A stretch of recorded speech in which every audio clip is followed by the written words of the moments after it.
let go the resistance, the steadfast march, to complete the to-do list for parents and activists, and for all who love this life, these people, this sky, these hills.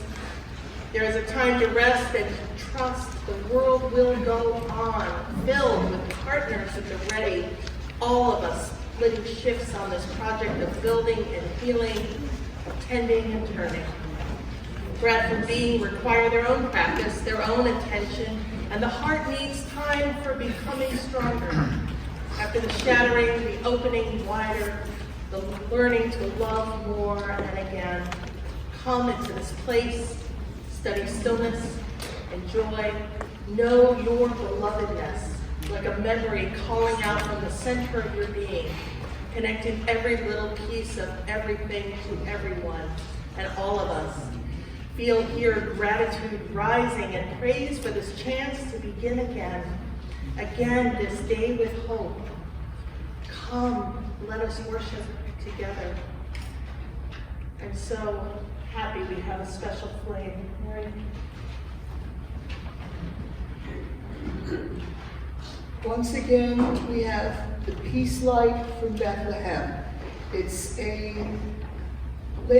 this lamp was lit with a flame that was transferred from a lamp that was lit from the grotto of the eternal flame, where legend has it the Christ child was born.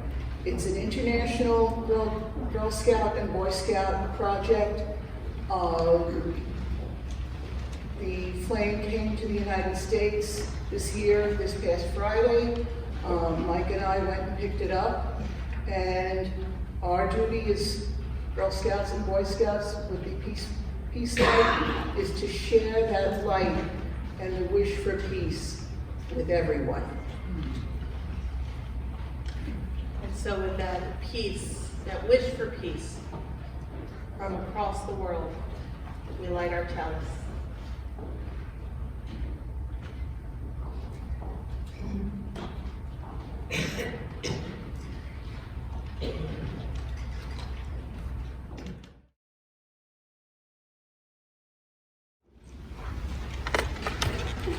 For many years, I was a volunteer at my local library, and each year we would organize a huge book sale. The first couple of years, we would just set out boxes of books, sort of willy-nilly, but then we got the idea of sorting books by genre, and then collecting stacks of the individual titles that seemed to come in by the dozens.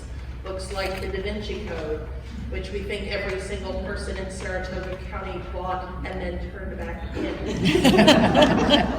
The huge stacks of John Grisham and Tom Clancy and romance novels. Our huge stacks were typically fiction, except for one book, What to Expect When You're Expecting. Now, if you don't know this book, it is a quite handy guide for first-time expectant mothers. It includes advice on the physical and emotional changes, tells you what's going on in the development of the fetus and the baby, nutritional advice, even sexuality, and advice for fathers-to-be. I don't know a woman in the last 20 years who wasn't given a copy of this book when they announced their pregnancy, usually by a doting mother or a best friend. And once you've been through it, they say you don't really need the book anymore. So off to the library book sale it goes, onto the pile, with the dozens of other copies alongside the Brown and the Grisham and the Clancy. But it is handy to have this book, to know what to expect when you're expecting. Before this book, of course, the information was passed down in the oral tradition from mother to daughter, as it has been from the dawn of time. But what about those who don't have mothers to advise them? Or those who are in situations that prevent them from talking to a mother? So, imagine that you're a woman named Elizabeth. Your husband, Zechariah, is a priest in Nazareth in the 1st century of the Common Era. By current standards, you're old. although you're probably in your 30s. I mean, you're not only old, you're barren, much to the distress of Zechariah, your husband, whose status relies on having family. And one day, suddenly you discover you are pregnant. And because it's 2,000 years ago, there is very little in the way of what we would call obstetrics.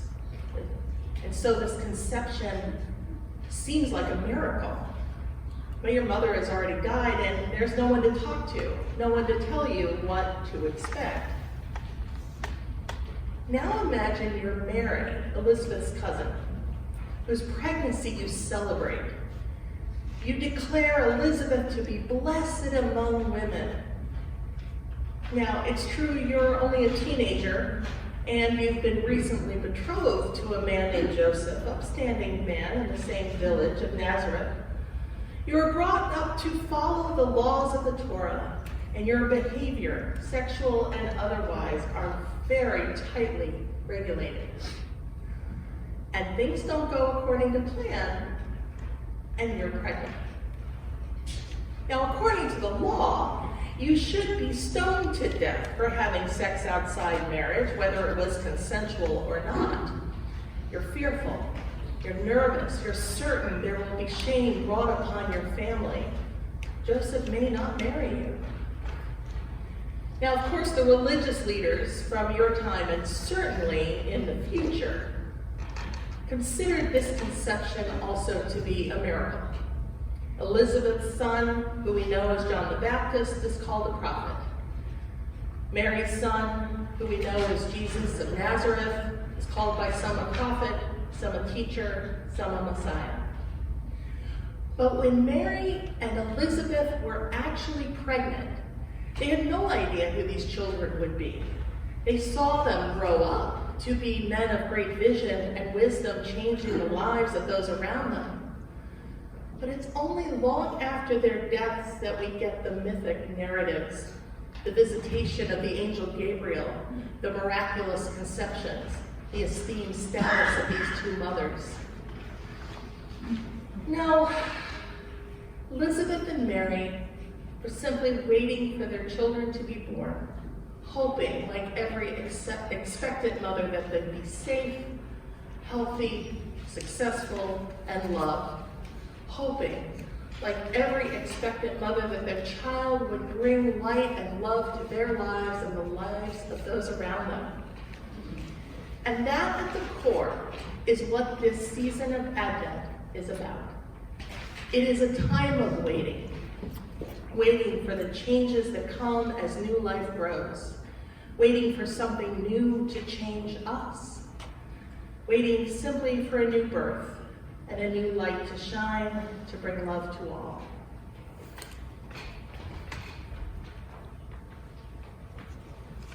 Spirit of love, come in, for there is much in our lives keeping you out. Our own concerns consume us and turn us inward. Grant us patience. Give us the eyes of love. Open us to the needs of others. Fill us with the love of the season.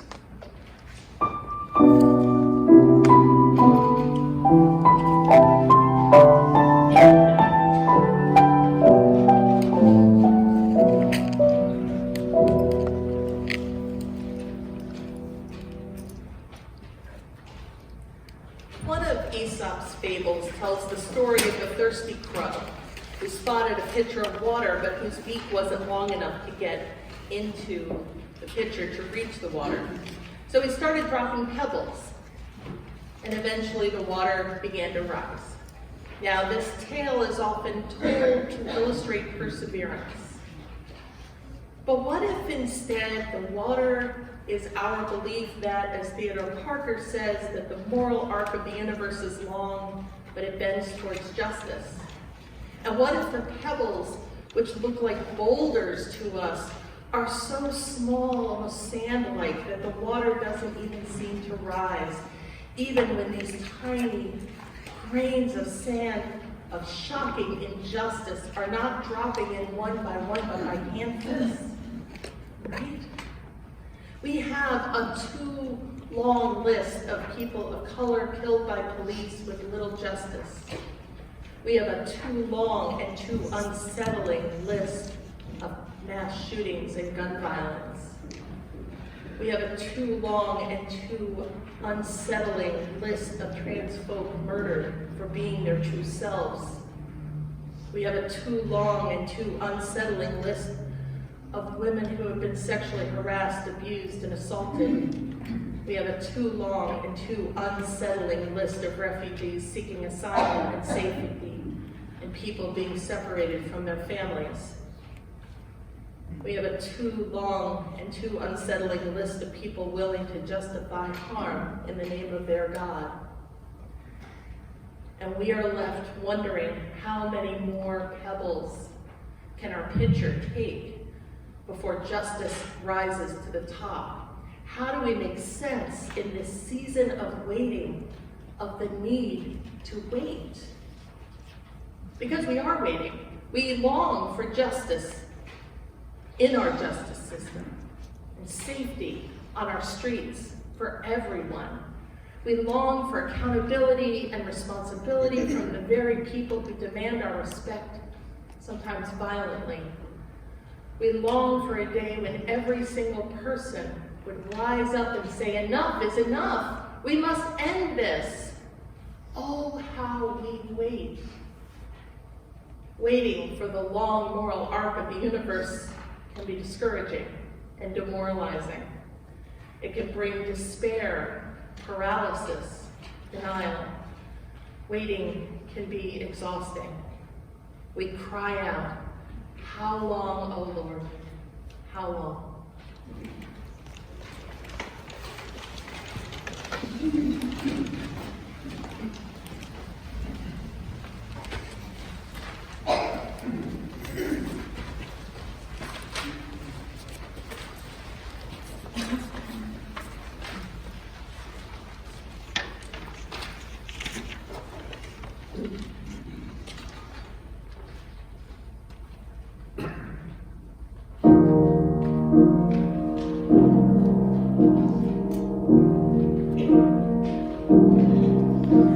We wait for your coming. We wait for new life.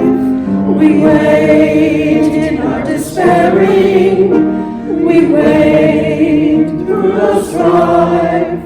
But how long? How long? How much longer must we wait? How long? How long? How much longer must we wait? Lord, we are forsaken.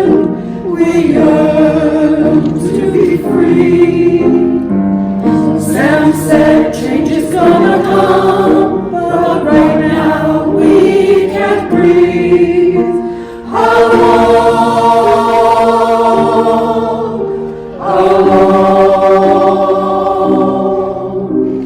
How much longer must we wait? How long? How long? How much longer can we wait?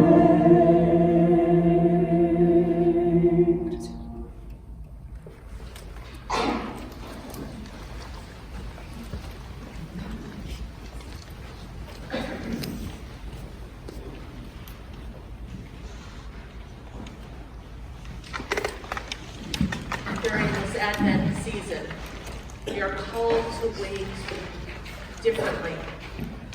As Reverend Annie Gonzalez Milligan writes, we are called to an active, hopeful waiting. She reminds us to wait like Mary, a pregnant teenager in an occupied territory who knows she is still sacred.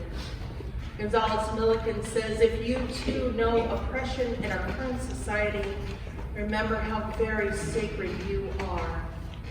Remember that you are co-creating divinity itself with your life. Let your soul magnify the divine, who would scatter the crowd, bring down the mighty, and fill the hungry with good things.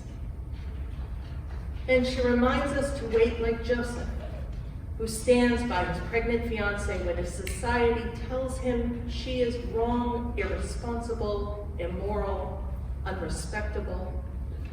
And when he himself is confused, we should think carefully about the judgments we make and hear. We must learn to value justice and righteous anger more than respectability and peace. We must push ourselves to dialogue with others, find a way to be on the side of those who are bringing love into the world, even if they're not doing it exactly like we'd like, or exactly the way we'd like. And in our waiting, we must listen and be open to the truths of other people's experiences, the violence and condemnation, the fear and the struggle. We cannot step into another's shoes and know their experience, but we can practice radical empathy as best we know how. And so in this way, we wait. We aren't keeping still, no, we keep moving forward. We actively wait for a new creation, a beloved community, a way of living into a relationship that defies the systems that destroy lives. We wait in this time of Advent.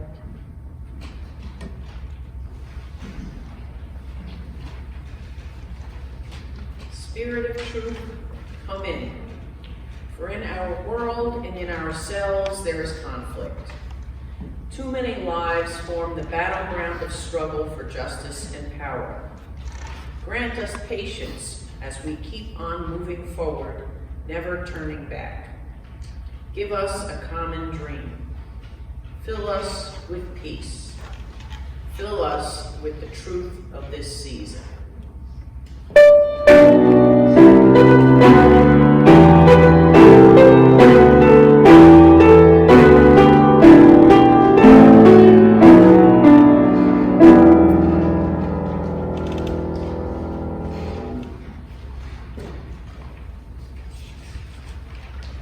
In the film Michael, there's a moment when Michael, the archangel played by John Travolta, has an opportunity to brag a little about the influence he had on humanity. I invented standing in line, he declares. Before that, he says, everybody just gathered around. It was all a big mess, so I said, why don't we just make a line? And then when asked what the line was for, he replied, to get in. And we're good at waiting. The British are exceptionally good at waiting, by the way. They brag about their ability to queue. But we are good at it too. We wait. We wait for the bus. We wait for the check to arrive. We wait for the wounds to heal. We wait for the workday to end. We wait for the train to come. We wait for the call from a loved one, for a good diagnosis. And we wait to start things a lot. We start things as soon as I get my degree, or after I get a new job, or as soon as I meet someone, or after I lose some weight, or once we have a new building, when the death of my partner doesn't feel so sharp, as soon as this depression lifts.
seems we're always waiting.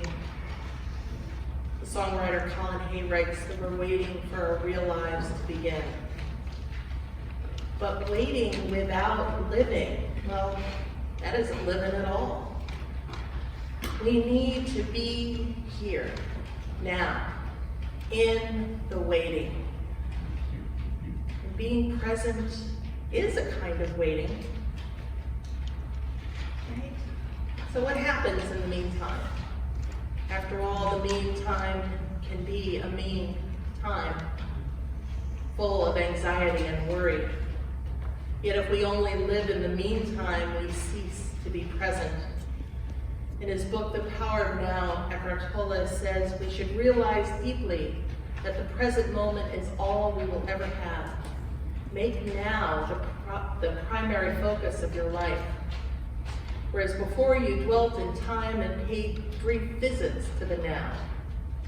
Have your dwelling place in the now and pay brief visits to the past and the future. Always say yes to the present moment.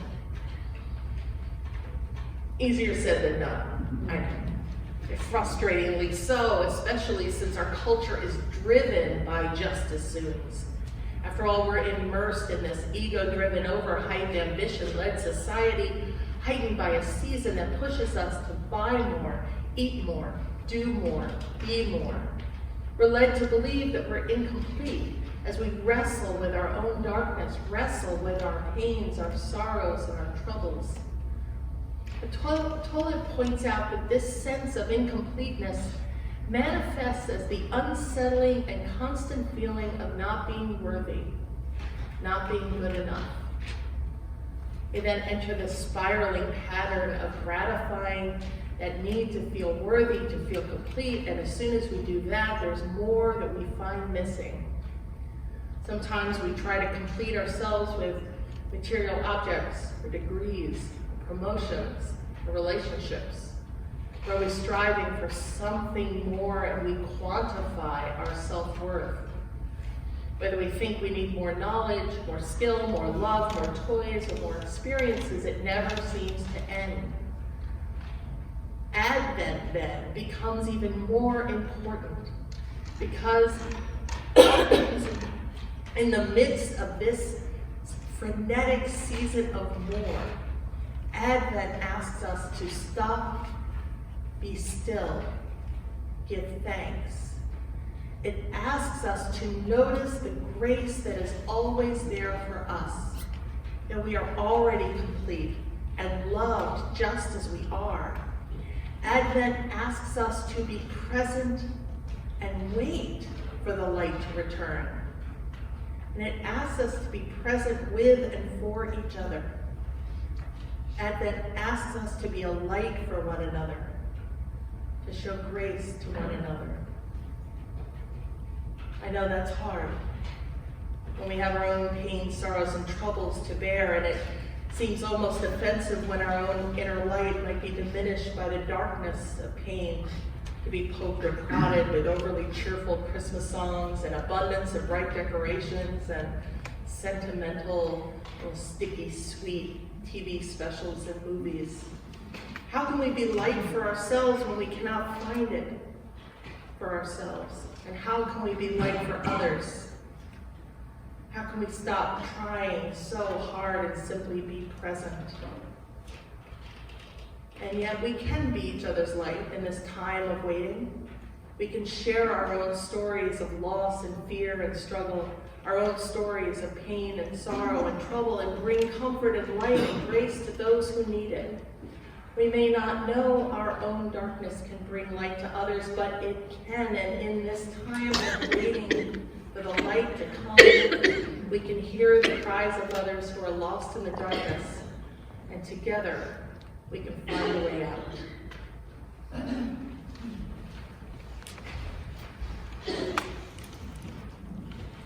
Spirit of light, come in. For there is much in our lives closing our eyes to the possible. The pressure mounts with so many things to do. The season casts long shadows of regrets and things left undone. The days remind us of our pains and troubles. Grant us patience. Fill us with wonder and anticipation.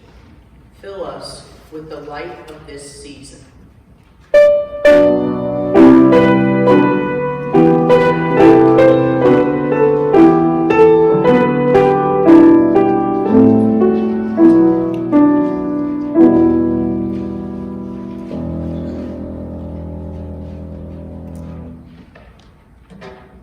As we have seen, waiting takes on many forms: excitement and anticipation, anxiety and nervousness, action and presence, anger and paralyzing frustration, confidence and dread. Sometimes all of those things all at once. Yet Advent teaches us over and over and over again to stop, be still, and give thanks. It asks us to be present in the moment, even as we're throwing up our hands in frustration, even as we're making endless lists, even as we're dreading awkward family interactions, even as we're feeling overwhelmed by the pressures of the season, even as we're dwelling in regret and inadequacies. Even with all of those things, Advent calls us to be simply present to the moment, to be attentive to the darkness, to dwell in the darkness of waiting, of not knowing what is to come, of staying ready and quiet and attentive, to dwell in the darkness of choosing when to speak and act and change when we cannot know what we have set in motion, but still need to take the risk, to dwell in the darkness of loving in which it is safe to be vulnerable, to let go of our self-protection and lean into our connections with one another, to dwell in the darkness of hoping for a world that longs for hope, for grace, for the wrestling and laboring of all creation, for wholeness and justice and freedom. It's hard waiting because it's open-ended, it's out of our control. Yet when we're present to it and active in it, we can feel the sense of hope that waiting promises us, that our pains, sorrows, and troubles will ease, that the moral arc of the universe will bend toward justice, that the baby will be born, that the oil in the lamp will last one more night, that the light of the sun will come again. In the waiting, there is hope.